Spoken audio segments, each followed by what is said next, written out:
हम अक्सर अपने जीवन में क्या करते हैं कि किसी का काम बिगाड़ते हैं और खुश हो जाते हैं। चार लोगों के अंदर बैठकर किसी की निंदा करते हैं और प्रसन्न हो जाते हैं, लेकिन याद रखिए, जिन चार लोगों के अंदर बैठकर हम किसी की निंदा करते हैं और जब हम वहां से उठकर चले जाते हैं तो वही चार लोग हमारी भी निंदा करते हैं। इसीलिए अपनी जिंदगी को सकारात्मक तरीके से जीना चाहिए। एक बार कोई एक व्यक्ति जिसका अंतिम समय नजदीक आ चुका है, मरने वाला है, यमराज उस व्यक्ति के पास आए और आकर थके मांदे बैठ जाते हैं। यमराज ने उस व्यक्ति से कहा कि चलो, अब तुम्हारा समय समाप्त हो चुका हुआ है। व्यक्ति थोड़ा सा चिंतातुर हुआ कि ये क्या हुआ, लेकिन जो यमराज आए हुए हैं वो थोड़ा सा थके हुए हैं। इसी बीच यमराज ने उस व्यक्ति से कहा कि क्या मुझे पानी मिलेगा। व्यक्ति पानी का गिलास लेकर आया, उसने यमराज को पानी दिया और यमराज पानी पीकर तृप्त हो जाते हैं। इस छोटी सी क्रिया से यमराज प्रसन्न हुए और यमराज ने कहा कि मैं तेरी इस क्रिया से प्रसन्न हो गया हूं, तुमने मुझे पानी पिलाया है, चल तुझे मैं 5 मिनट और देता हूं।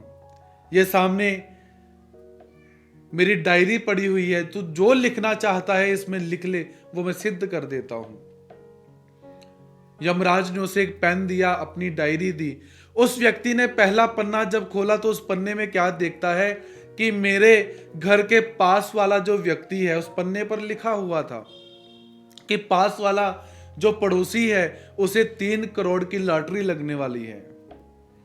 मन में विचार किया, इसके लॉटरी क्यों लगेगी भाई। नीचे लिख दिया कि इसके लॉटरी नहीं लगनी चाहिए।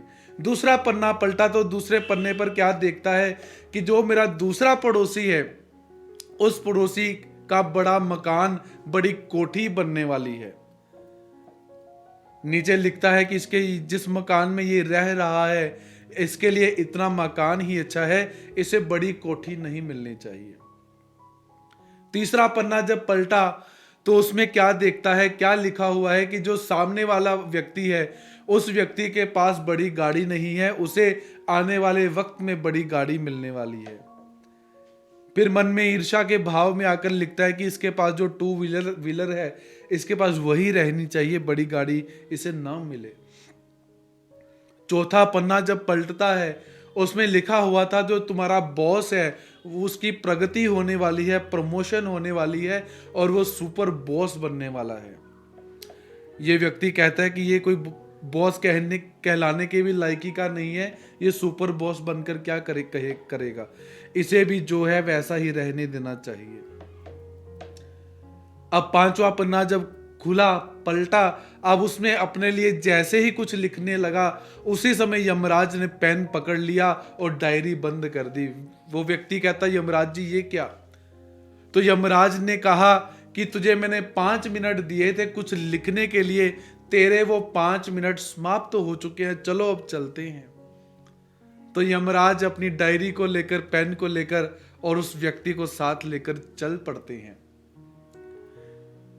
हम भी अपनी जिंदगी में अक्सर करते क्या है, परमात्मा ने हम सबको अपना जीवन जीने के लिए 5 मिनट प्रदान किए हुए हैं।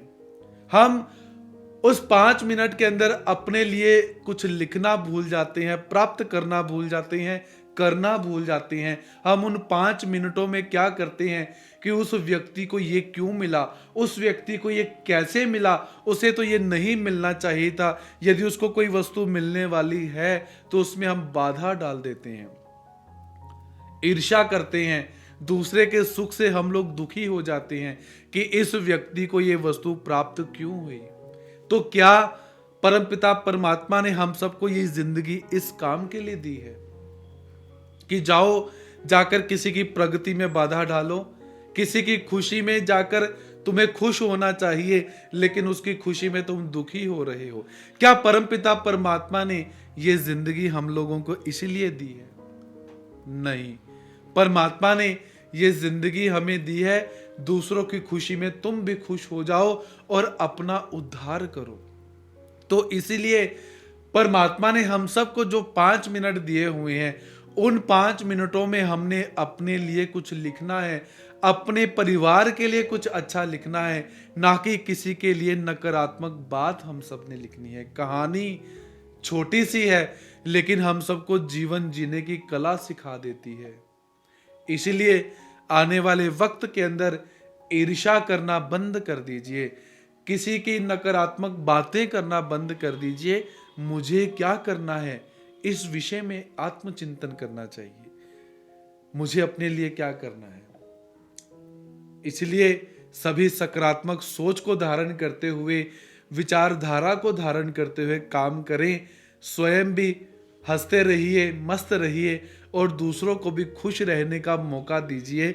इसी के साथ आप सबसे अलविदा चाहता हूँ।